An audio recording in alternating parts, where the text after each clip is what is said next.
Hi, this is Sue for Parkies and Me, My Journey with Parkinson's. Today, this podcast is Parent to Child, Child to Parent, When Does It Change? And those of us that have had children, often when we get together, we start to have a chat about some of the memories that we have of the past and when they were children and we were bringing them up. And it is often quite surprising how we have different memories of things that occurred and how they occurred and perhaps why they occurred. And obviously from a child's perspective it's quite different from an adult's perspective. And I know my oldest son often used to say about a particular occasion when something happened, and he would relay his side of the story and I'd say no, that's not quite what happened. And it's just that different perspective that children have over adults. Now, I had my first child when I was 20. I was very young. My mum and dad lived on a different island to me. They lived in the South Island, I lived in the North. I didn't have many friends, I didn't have any real family around me, and the only family that was around was my husband's family when we lived in Wellington. And so I very much muddled my way through my oldest child's first few years. In fact, he often used to refer to himself as my practice baby, and he's not far wrong. I had no idea what I was doing. I was bumbling along, trying to figure things out as I went along, and I made some mistakes. I made lots of mistakes. You know, my poor child was a colicky baby. He was breastfed, not bottle fed, and I wore more over me than inside my son, unfortunately. So he was colicky, he wouldn't sleep. When he was teething, he would not sleep for, it seemed like weeks on end. I would be pacing the floor with him, trying to bring up his wind, trying to settle him, trying to get him to calm down. And yeah, it was hard. It was really hard having a child that, as I was maybe little more than a child myself, I was trying to do my best with very little support. And I often used to say I was only 20 when I had him, and it's a wonder that we both survived. But we did, thank goodness. So, like I said, he was a difficult child, and it wasn't his fault. It was, like I said, my bumbling through trying to raise this child with very little knowledge, and I was just trying to do my best. So, unfortunately for my children, my marriage to their father did not last all that long. I'd had my 3 children. My youngest was probably about 3 or 4. And we decided to separate. And it wasn't till some years later that my son Adam, my oldest, and I were talking about life in general, and he turned to me and said, you know, when you and Dad split up, I thought it was my fault. And I went, oh darling, why would you think it was your fault?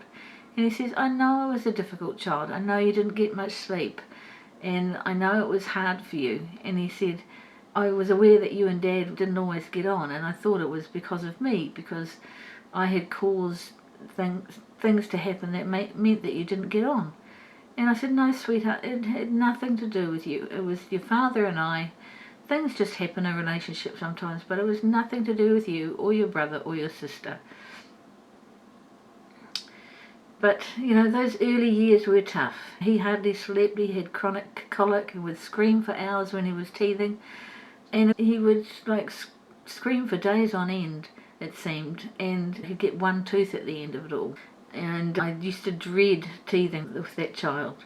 So my practice baby grew to be a young man, and although he had his strange little ways, as we all do I'm sure, he turned into a lovely, caring and kind young man. And he was very, very fond of me. He was very protective, and he would have done anything for me. And if he was round my place and I slipped and maybe cut myself a little bit with a knife or something like that, he'd be right by my side saying, are you alright? Do you need a plaster? Shall I clean that for you? And sometimes, I'm sorry Adam, but sometimes the fuss did not fit the injury. And you know, I might have got a little bit annoyed with him. I said, look, it's nothing, it's okay, I'm alright. And he'd be saying, are you sure? Are you okay? And it was really quite lovely, but yeah, I'm not one to want a lot of fuss. But he was always there for me when I needed him. He was always there for his brother and sister as well. He was just a really family orientated person who loved his nieces, who loved his nephews, and it saddens me that he never got to have children of his own, and I'm sure he would have been, without a doubt, a wonderful father. Adam was very close to me, but he was also very close to my mum, his nana, my mum, whose name was Faye. He used to go and visit her regularly, and one of his skills was that he was really great with computers and any kind of technology, where mum was not so good.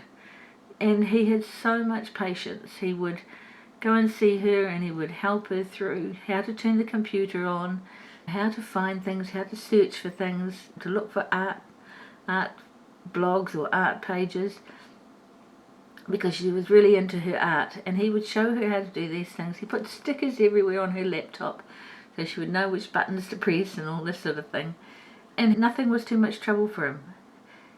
And he'd help her with her camera, he'd help her with her laptop, he'd help her with her cell phone. Nothing was too much trouble for Adam to do for his nana. And so, as it happens, my mum and my dad both had Parkinson's, and I used to refer to it as the family curse. And for some reason I always knew that I would be the one in the family to have this condition, and I was proven right in December of 2020. Now, as I was saying, my son Adam was very close to me, very protective, and unfortunately he passed away in October of 2020 before I was diagnosed.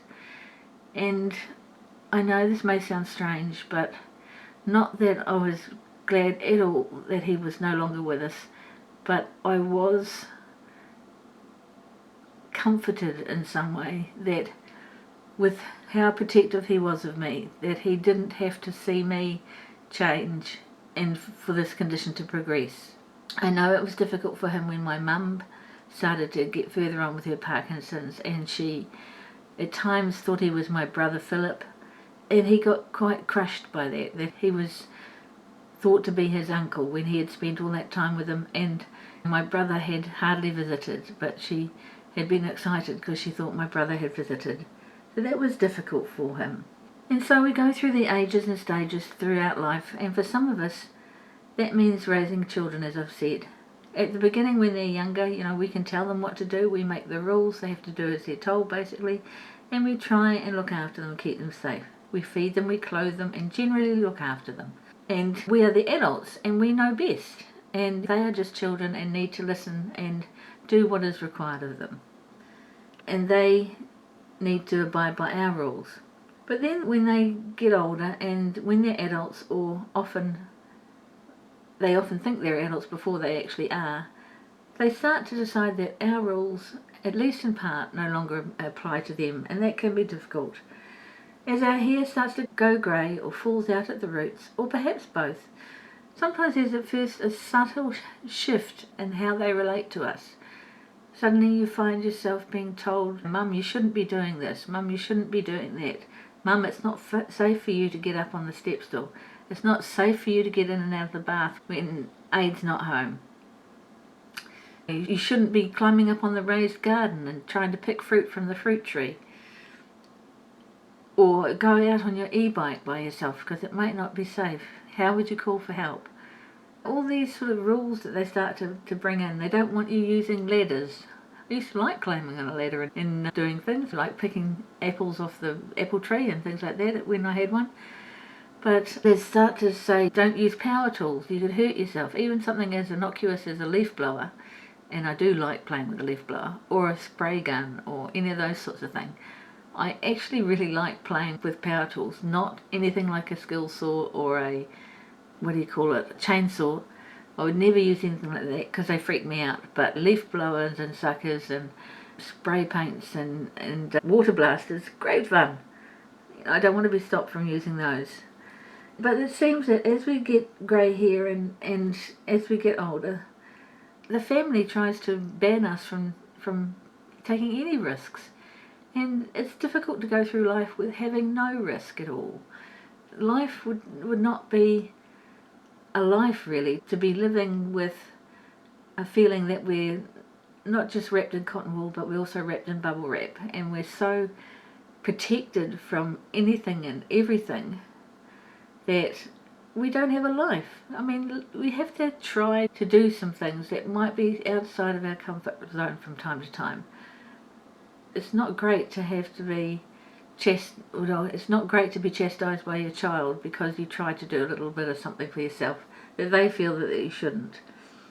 So is it any wonder that an aging parent, anybody from 60 plus, may get a little bit belligerent in their old age? Now think back to when you had your children, when they became teenagers, and we have a few teenagers in the family at the moment, and they're difficult creatures to try and get alongside. Like I said before, when they're not even adults, they think they're adults and they think that they can make their own decisions.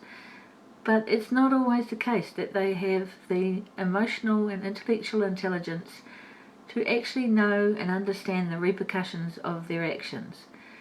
But they can be very strong-willed in their opinions and very closed to listening to their parents' or grandparents' points of view. I know when I was growing up, my mum seemed to have stricter rules for me than for my three brothers. And I found that difficult. They were able to go out till whatever time they wanted to, come home drunk, not a word was said. But for me, there were expectations on me that weren't placed on my brothers.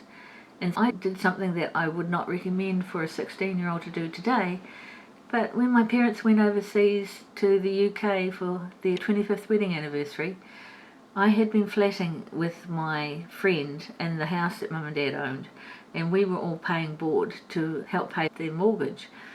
And so just before Mum and Dad came home, my friend Vicky said to me, look, I don't want to go home again and live with my parents. How about we get a flat? I said, oh yeah, that would be all right. I had a good job. I have to emphasise that. I was 16, but I had a good job in the government. It was well paying for a 16-year-old, and I could afford the rent. And so we found a flat and we duly moved into it. Well, Mum and Dad came back from the UK and the door was closed on my bedroom, and they opened the bedroom door looking for me, and the room was cleared out. I had taken the beds, I had taken the drawers, I had taken everything out of the wardrobe. It was stripped bare. And I rang my mum and I said, oh, by the way, I've moved out. She goes, yes, I did notice. And she said, by the way, she said, that furniture was mine, not yours. And I said, well, I didn't think you'd mind. So I knew that I was the type of person that if I didn't move out, being the youngest and the only girl, that I probably would never have been allowed to do so. But it actually helped my relationship with my parents, particularly with my mum, because we never understood each other. We never got on that well. But we got on much better when we didn't have to live in the same household, with her trying to enforce rules that I didn't want her to enforce. So it's difficult when you're older, when your family starts telling you this is not safe or that's not safe, or use the words you shouldn't be doing this or you shouldn't be doing that. Sometimes those of us who are 60 plus, who have lived a life, who can still assess a bit of risk for ourselves, can, through sheer bloody-mindedness, just because we've been told that we shouldn't, go and do stuff that actually we shouldn't be doing, but just wanting to show them that they're wrong, and sometimes they're not. And that's a tricky thing. So it's the telling that you are not permitted to do something that can grate on you, whether you are 8 or 80. If somebody says to me, you shouldn't be doing that, hackles rise, and I think, I bloody well should, you know, and I'm going to. So it's difficult. I know my children love me, I know my grandchildren love me as I love them, but as we get older and they get older and they start to think that they can swaddle us in bubble wrap and put us away somewhere safe so we can't hurt ourselves, that's not a life. There has to be a certain amount of risk, and in that risk there is a sense of achievement when we achieve what we set out to do, whether it was a risk or no. I'm sure I know that I can do things with minimal risk and am sensible enough not to try and do things that would really be unsafe. So yeah, life starts off with us as parents making the rules for our children, and then somewhere along the way these scales become unbalanced. The children get older, we get older, they see our grey hair, they see us stiffening up as we get older and we don't walk so straight anymore. We might need to have an aid to help us to walk. And it seems to be a signal to some people that grey hair and stoop posture and using a walker means that you no longer have mental faculties to be able to decide things for yourself. And it's just not true in the main. So yeah, life changes and rearranges, and it has different dangers. But it seems that throughout life we are negotiating with those that we love, those within our family who we seek to help and support or control. And sometimes we do need to control those who are vulnerable. But I, for one, am not there yet and not ready to be controlled. So yeah, the changing roles of parents and their children through the years can bring many surprises and many challenges. This has been Sue for Parkies and Me, my journey with Parkinson's. Kia kaha, be brave, be strong, be you.